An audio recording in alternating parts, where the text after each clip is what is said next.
What's going on, everybody? So we're going to be doing a brightness real-time test for the TCL QM8. So we're going to dive right in. I'm in the testing materials playlist, and I am using the video called SDR peak brightness test pattern. So we're going to be using this. I'm going to go ahead and turn down the audio just in case there's any future copyrights that can come as a result of this. Now we're going to hit play, and we're just going to wait for the 2% window to pop up. Now that it popped up, we're going to hit pause, and the ramp right now is at 2330. So about 2330 was the peak. Now it's holding 2300 pretty well, and again, that's on a 2% window. So you can clearly see this is an incredibly bright TV. They're absolutely keeping with their 2000 nit promise. Now a dimming feature kind of kicked in, and now it drops down to 1300 nits, but it did hold the initial highlight of 2000 plus nits very well.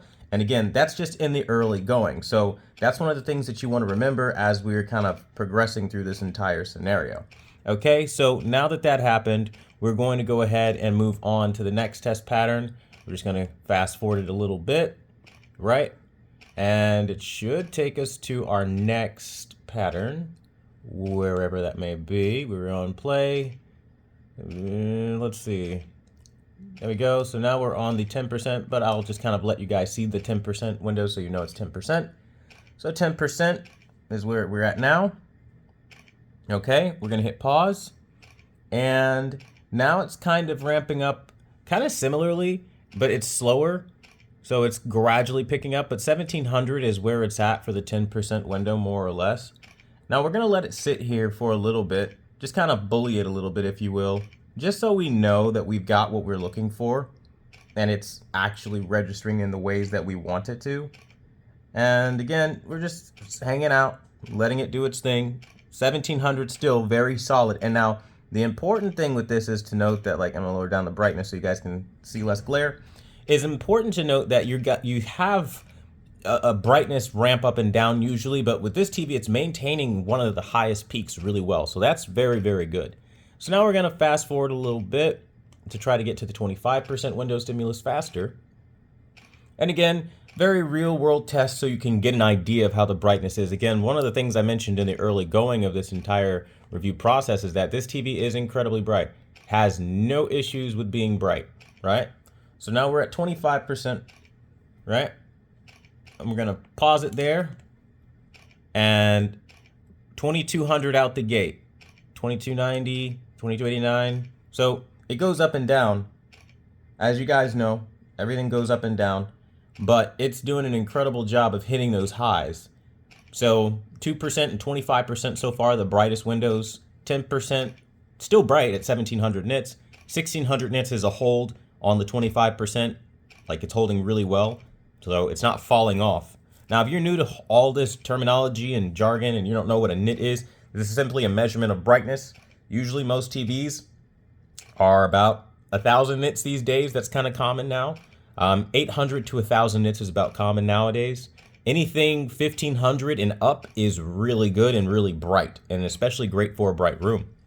So this being able to hit upwards of 2,000 nits, your bright room experience is like incredible. You don't have any issues as far as you're in a dark room scenario, whatever the case may be, this TV is going to be able to hold its punches.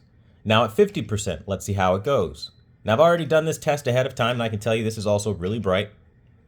Kicks off at 1300 nits, which again for 50% brightness is just incredible, right?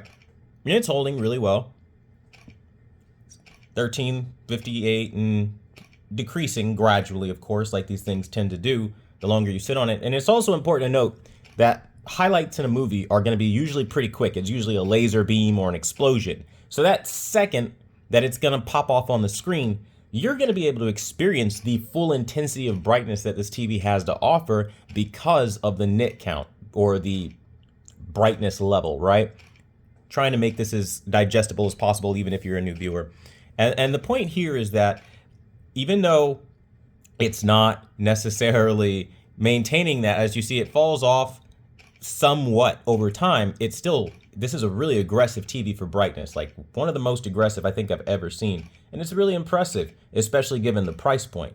Now the black levels are uniform, they're really dark. We're getting into the 100% full screen brightness, right? And that will clock in at 757, 58.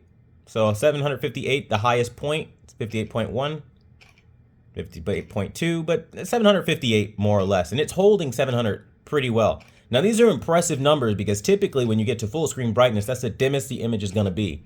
And so rocking the maximum brightness level to try to pull out the most the backlight is capable of, you can clearly see this is an absolute torch of a television. It's beyond most things that we've seen in this price range for years. It's well above what we're seeing from Samsung, what we're seeing from Sony, what we're seeing from LG. This is truly like pioneering the way forward into how TVs ought to be in the LED market, to where they're not just brighter than OLED, they're so much brighter than OLED that there's not a competition here. That's what LEDs are capable of, and TCL is getting to that. Now also, as you can see, I know in my prior video I talked about this defect that was destroying the screen to some degree, and that's not there. So it hasn't come back since. It just kind of went away on its own after resetting and unplugging. It took several times to do it, to be fair, but it did go away and it hasn't come back since.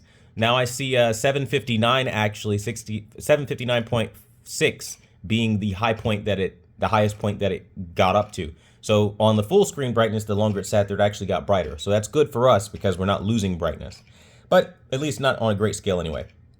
So you got the idea, you know how bright this thing is going to be. Now we're going to try to test some other things in some future videos, so make sure you keep it locked for that kind of thing, and also make sure you become a member so you can grab my settings and take your TV to the next level, so you don't have to sit there paying people $500 to do what I'll do for you for $5.